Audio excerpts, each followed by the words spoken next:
thank you all for coming. Welcome to my presentation. In case you didn't know, my name is Alexa.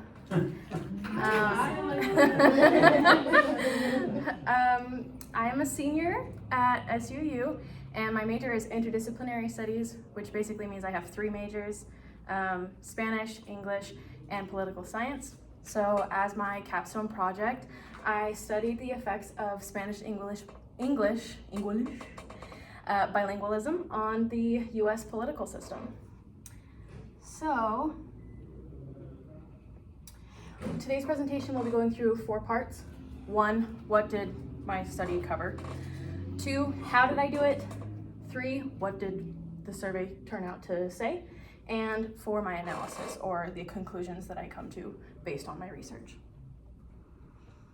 So I just kind of wanted to highlight the importance of the issue before we get started, which is the cultural perception of American politics needs to shift in a way that allows for the participation of the 2nd largest language group in the country, not because it has the capacity to allow one candidate, party, or issue to garner more support than another, but because it allows every voter the right to participate. So regardless of whether the use of Spanish gains a candidate more votes, its use in shifting American political culture toward being a more accepting environment was always the most important takeaway of the study. So with that being said, let's move right into the objective. So I began really conceptualizing this concept when I came across a video of a candidate running for senator in one of those southern states. And he was defending himself for making a mistake in Spanish in one of his campaign ads, saying, trying was better than not at all. And I accept that I made a mistake and I'll work on it more moving forward. Interestingly enough, he did beat his opponent, who was a Latino woman. I thought that was super interesting, and it kind of started me on this path of does that win people more votes if they speak Spanish? And really, what is the Latino vote? You hear that as a buzzword in the media all the time. What is it exactly?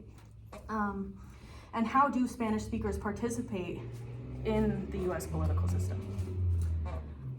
So I first did some research by previous researchers. Flores and Kabuk were the most influential on my study, I would have to say.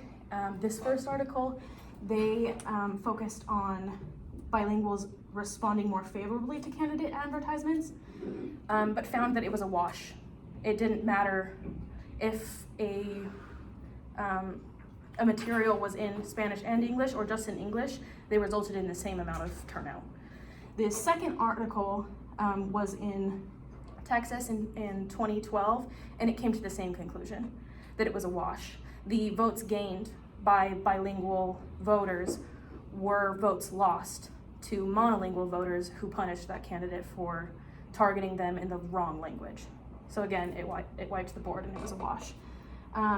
But in this last one, Mann, Mickelson, and Davis come to a definitive conclusion, and it says that bilingualism did not simply wash out monolingualism, but failed to perform as well.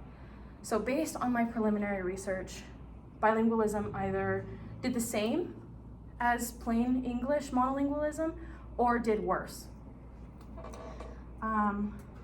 So I chose to research here, one, because compared to Utah, this is a much better population for study for this specific topic of inquiry. Marion County has 346,703 people. 54.9% of those over age 18 are registered, which is higher than the national average. 28.7% are Hispanic or Latino, which is 10 percentage points higher than the national average. And 25%, or roughly 1 in 4 people, speak a language other than English at home, over the age of 5, of course. So, in kind of wanting to get a better grasp on what the Salem political scene looked like, I interviewed City Councilman Jose Gonzalez. Thank you, Luke, for that introduction. So he was primarily a Latino business owner before deciding to involve himself in politics. It was really interesting because he said that prior to getting into the political arena, he had a personal bias against politicians because of his cultural upbringing and his parents' opinions of politicians. So it was it was an interesting decision for him to make to become a politician, and it's because he wanted to become more involved in his community and speak up for his district. The most important thing that I took away from this interview is that he said, if I would have invested more into bilingual voters, I would have lost. I was very intrigued that he had put it that point blank, that if he had, he would have lost, especially considering the demographics of Ward 5. So, based on all of that, my hypothesis was that after America's most recent tumultuous presidential election cycle, given also that Spanish speakers are on the rise, a candidate's bilingualism could mean the difference between winning a seat or walking home empty-handed. So, I chose to create an anonymous survey because regarding a topic as sensitive as someone's political participation, we kind of wanted to be sensitive to that. So the survey was anonymous, and that was to ensure the most integrity of the results. So participants were incentivized by the chance to win one of two $25 Amazon gift cards. And after going through IRB approval and creating a 19-question survey, they had the opportunity to choose which language they took the survey in. Interestingly enough, the Spanish version didn't receive any responses. All of my responses were from the English survey. This could be due to two different things. One, marketing. All of my materials put English above Spanish, and I hypothesized that in the future, if I had put Spanish above English, that might have resulted in a different turnout, as well as the partnerships that I had. My biggest partnership was with the Marion County Democrats, and they disseminated the survey in their weekly newsletter that had about 1,400 recipients. I want to clarify that I did also reach out to the Marion County Republican office. They did not respond. So I also posted physical flyers in businesses that advertise their ability to speak both Spanish and English, but it didn't seem like this was enough to target native or heritage Spanish speakers, enough that they would do it in Spanish.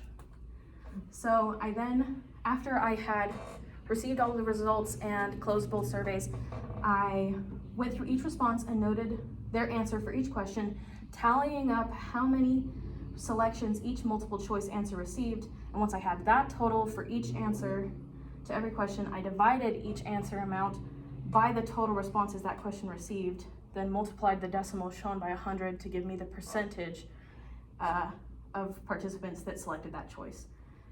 If a question was dependent on the ones asked before it, the participant was not eligible to answer. I took that answer out of the corresponding question so that the total changes. So that's why some percentages are of a different total than others. Here are some of the marking materials that I used. This is the flyer. As I mentioned, English is above Spanish. And then the middle one was an ad that I put on Facebook that was eventually taken down for being too political.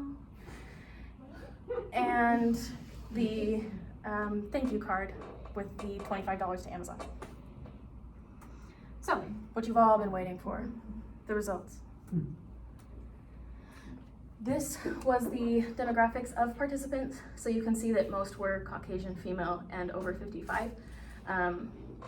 I have to consider that based on, the rest of these results are based on the fact that only 9.1% of respondents identified as Hispanic or Latinx. Again, almost 55% female, 37% male. And every age group was represented, which I thought was interesting. But again, the most were over 25. So to gauge participant language proficiency, respondents were asked to rate their ability to communicate in both Spanish and English on this scale: novice, novice high, intermediate, intermediate high, and advanced. It was very interesting that not 100% of participants rated themselves as a level 5 in English. One rated themselves at a level 2. Conversely, 27% or 3 out of 11 participants were advanced Spanish speakers. This means that about 55%, 54.5% of respondents were bilingual, having rated themselves at least a level 2 or above in each language. And so even though only 9.1% were Hispanic or Latinx, 55% spoke both languages. So I felt like that kind of gave me a better, made this survey results a little bit more justifiable. This was super interesting. This was every election that those registered to vote had participated in. I thought it was super interesting that local laws had received less votes than local primaries. I would think that it would be the other way around, but this is a much higher percentage of people registered to vote than the Marion County average, which again was 55%. This says that 91% of respondents were registered to vote. And I think that that can kind of be based on the fact that it is a survey about politics. So those not registered to vote probably wouldn't find themselves wanting to engage in that kind of survey. So of those elections that you just saw, participants were asked in the elections above, did a candidate's ability to speak Spanish influence your decision to vote for them?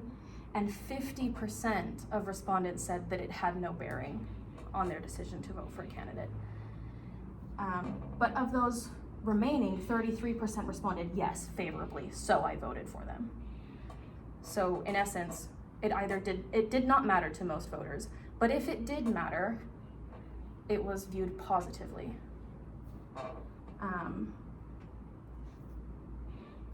Only one participant could remember the candidate in question well enough to include her name, which is Teresa Alonso Leon for the Oregon House of Representatives District 2 until earlier this year when she was unseated by Republican Tracy Kramer. Interestingly, she also speaks Spanish seemingly well. That leads me to conclude that regardless of party affiliation, a candidate's ability to speak Spanish was important for that district. I also asked participants about political advertisement that they had viewed. 55% of participants had viewed a political ad in the last 6 months on a national level, and 45% had seen one on the local level, and 28% had not seen one at all in the last 6 months. So of those that had seen an ad on either level, 50% reported that at least one was in Spanish in part. And the remaining 27% said that the ads they saw did not have any Spanish at all, and one participant could recall an ad completely in Spanish. So we are seeing Spanish on the rise in political ads. So similar to the language ability of candidates, most respondents said that the use of Spanish had no bearing on their decision to support that policy or candidate. Of those that it did affect, however, 75% reported a favorable effect, 50% of those saying it was so favorable that it won them their vote. And the remaining 25% said that it unfavorably affected them so much so that the candidate or policy lost their vote. So, when asked if participants would like to see more use of Spanish in the political system, 64% said yes, they would like to see more Spanish, 27% said maybe, and 9.1% or one participant said no. So now that I've just overloaded you with a bunch of numbers, what do those numbers mean? English is still the dominant language. While Spanish is quickly becoming a larger part of the culture, English remains the language of political power in the United States. And this presents a barrier to those who do not feel as though they have enough English capability to fill out something as complicated as a ballot. But Spanish becomes an identifier for candidates. The more Spanish a candidate speaks, the more likely they are to be associated with that attribute. but there does not seem to be a certain level that a candidate must speak Spanish before it affects a voter's perception of them, either positively, negatively, or indifferent. Most importantly, voters are largely unaffected by the use of Spanish, and if they are affected, it is twice as likely to be positively or in the candidate/policy's favor. This could be explained by Flores and Capek's theory mentioned above, that candidates who speak Spanish are perceived to have an in with the Latinx community.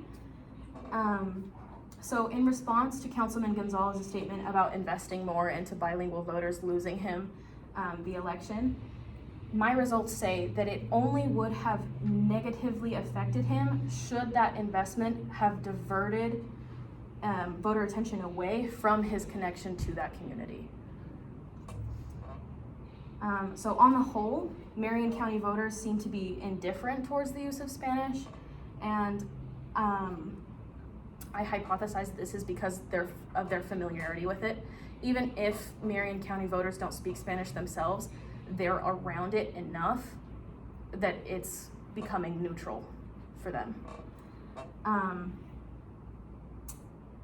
This raises a question as to why most participants of the survey said that they would like to see more Spanish use in American politics. Because if it remains largely ineffective at swaying voter perception, why advocate for more of it? I think that it's because I said at the very beginning, it simply allows more voters the right to participate. The only effective democracy is the one that is accessible to the people. So in summary, previous research says that Spanish efforts rewarded by bilinguals were not enough to supersede unfavorable effects by monolinguals, which were contrary to my results. My results state that, number one, it doesn't matter to them. Two, if it does matter, it's a positive effect rather than a negative. So I chose to do an anonymous survey because of, like I said, the integrity of the results. And also I chose Salem because of its high population of Latinx community members and Spanish speakers, but ultimately this did not reflect itself in the demographics gathered at the end of the survey. Despite its small sample size, I was able to partially confirm my hypothesis. Like I said, it was proved in part by the fact that among those to whom the language capacity did matter, it was viewed positively. So again, I was only able to half confirm because my theory was that it would be positive all around, but it was only positive to those that it mattered to. This did open the door for future research. How would a larger sample size and prioritizing Spanish advertising affect these results, like I mentioned earlier? Additionally, and more specifically, given a desire to participate in the US political system, would a Spanish speaker have already needed to learn enough English to fill out a ballot? And if so, how much English must a Spanish speaker learn to participate in American politics? And does that make them less likely to place importance on whether or not a candidate speaks Spanish? If they've already had to learn English, does a candidate's ability to speak Spanish still matter to them? That about concludes my presentation, but if I can leave you with one thing only, let it be this: that as far as politics are concerned, speaking a constituent's language can only get us so far. The real work must be done by building connections to larger communities to overcome both language and cultural barriers to properly advocate for historically underrepresented communities. Any questions?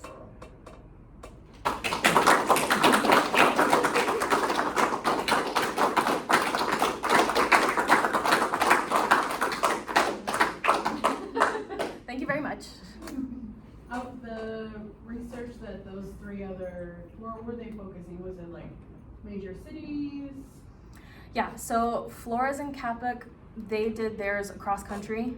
The middle one, Monforte, they did their research in Texas. And the last one was along the East Coast, I believe, New Jersey, Connecticut, and Virginia, I want to say. So East Coast, Texas, and then a broader transnational. So you said one of the ways in which you disseminated the survey was through the Democratic Party here in the county. Was most of your respondents from that one method of dissemination, or did you get some other methods as well? I'm actually not sure because I didn't ask participants how they got to the survey. But I noticed that when a survey went out, I did get more respondents after I got the email. And so I would assume that at least some part of my respondents were a direct result of being on that emailing list. Yeah, I was just curious how that impacted the more positive, like if one party tends to be more favorable to bilingualism over another party or something. Totally, and that's definitely something that I want to look into more moving forward. But again, I feel like the fact that Teresa Leon was superseded by Republican Tracy Kramer, and they both spoke a high level of Spanish, that also speaks to Marion County's, if not indifference, affinity for Spanish speakers, regardless of party affiliation. So what do you recommend for somebody who wants to run for office in the future? To learn Spanish or? Well, if you're running in Marion County, I think that speaking Spanish would be a benefit to you, especially if, you highlight how that connects you to the larger community here. That was the biggest thing, that Spanish connects you to the Latinx or Hispanic community in an area. What about political affiliation? Because you did mention about that girl who speaks Spanish, but there was a lot of other native Spanish speakers, and she lost it. Was it like, I thought it was because of her political affiliation, because she was a Republican, and that's why, was that any, whether Republican or Democrat, or that kind of, say, any rules or? So the Democratic candidate did not lose the seat. It was just that her term had ended, and so she wasn't eligible for re-election. Gotcha. And so her seat flipped organically. Was the other candidate, did the other candidate speak Spanish, do you know? Yes. So both of the new candidates spoke Spanish. Sorry, I misunderstood that. I thought it was that. Yes, both candidates. The incumbent that was unseated spoke a very high level of Spanish, as well as Thank you. Tracy Kramer, who's When we're talking about political targeting, is it just in the mass media, or is it just local, knocking at the door, talking? How where is that? What kind of targeting are we talking about? Yeah, so when I asked participants about political ads, I asked about TV, radio, and social media. And so I didn't ask about anything face-to-face or door-to-door. Most participants had seen something on the national level, and it was 55% on the national level and 45% on the local level in the last 6 months, which is interesting because election season we're not in an election season. Well, if there are no more questions, Great job. thank you so much.